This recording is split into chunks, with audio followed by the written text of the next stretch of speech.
مرکز 8 باپ اور اس کی پہلی آیت سے خداوند کے حضور تلاوت کریں گے۔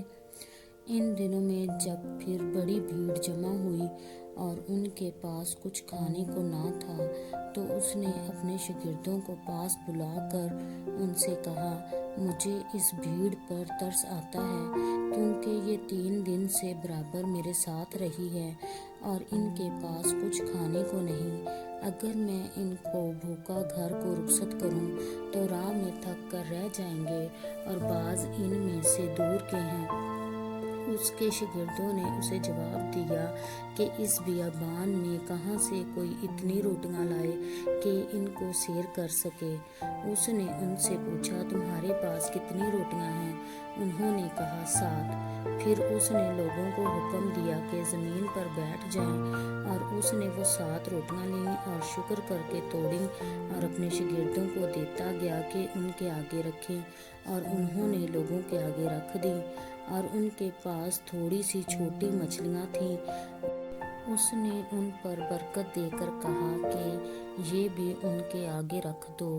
پس وہ کھا کر سیر ہوئے اور بچے ہوئے ٹکڑوں کے 7 ٹکڑے اٹھائے، اور لوگ 4000 کے قریب تھے۔ پھر اس نے ان کو رخصت کیا اور وہ فی الفور اپنے شاگردوں کے ساتھ کشتی میں بیٹھ کر دلمنوتا کے علاقہ میں گیا۔ پھر فریسی نکل کر اس سے بحث کرنے لگے اور اسے آزمانے کے لیے اس سے کوئی آسمانی نشان طلب کیا۔ اس نے اپنی روح میں آہ کھینچ کر کہا، اس زمانہ کے لوگ کیوں نشان طلب کرتے ہیں؟ میں تم سے سچ کہتا ہوں کہ اس زمانہ کے لوگوں کو کوئی نشان دیا نہ جائے گا۔ اور وہ ان کو چھوڑ کر پھر کشتی میں بیٹھا اور پار چلا گیا، اور وہ روٹی لینا بھول گئے تھے، اور کشتی میں ان کے پاس 1 سے زیادہ روٹی نہ تھی۔ اور اس نے ان کو یہ حکم دیا کہ خبردار، فریسیوں کے خمیر اور ہیرودیس کے خمیر سے ہوشیار رہنا۔ وہ آپس میں چرچا کرنے اور کہنے لگے کہ ہمارے پاس روٹی نہیں۔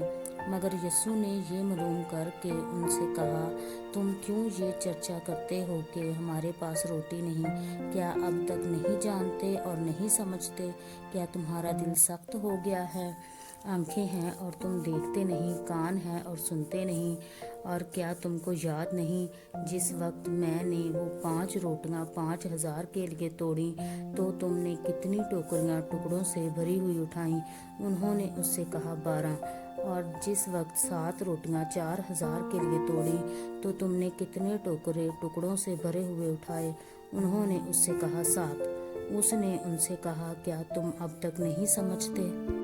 پھر وہ بیت سیدا میں آئے اور لوگ ایک اندھے کو اس کے پاس لائے اور اس کی منت کی کہ اسے چھوئے۔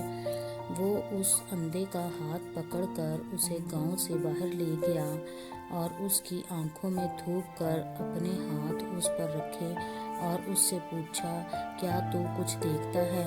اس نے نظر اٹھا کر کہا، میں آدمیوں کو دیکھتا ہوں، کیونکہ وہ مجھے چلتے ہوئے ایسے دکھائی دیتے ہیں جیسے درخت۔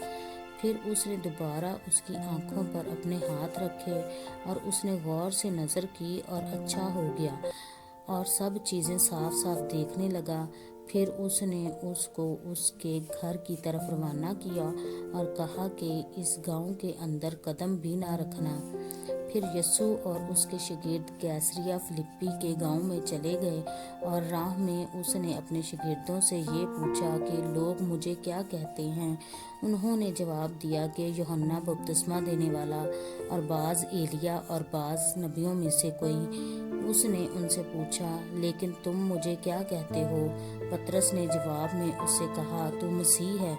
پھر اس نے ان کو تاکید کی کہ میری بابت کسی سے یہ نہ کہنا۔ پھر وہ ان کو تعلیم دینے لگا کہ ضرور ہے کہ ابن آدم بہت دکھ اٹھائے اور بزرگ اور سردار کاہن اور فقیہ اسے رد کریں اور وہ قتل کیا جائے اور 3 دن کے بعد جی اٹھے۔ اور اس نے یہ